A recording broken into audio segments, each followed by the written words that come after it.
রাধা রাধা। একবার একটা শেয়াল বনে বিচরণ করছিল। ও একটা ছোট্ট শাবক দেখতে পেল। ও ভাবলো, আজ একেই আমি খাবার হিসেবে গ্রহণ করব। আশেপাশে দেখলো কেউ দেখছে না তো, কেউ ছিল না।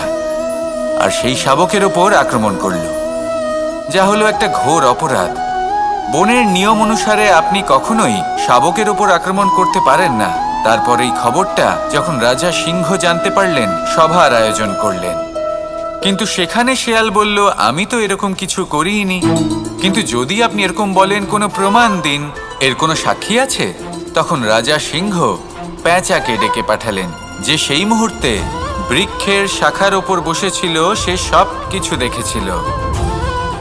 পেঁচা সব সত্যি কথা বলল, আর শেয়ালকে মৃত্যুদণ্ড দেয়া হলো। এবার এই কাহিনী আমি আপনাকে কেন শোনালাম? কারণ মানুষও কখনো কখনো এরকম কর্ম করেন যা শিয়াল করেছে। এটা ভাবেন কেউ দেখছে না, যখন আমি অনুচিত কর্ম করতেই পারি।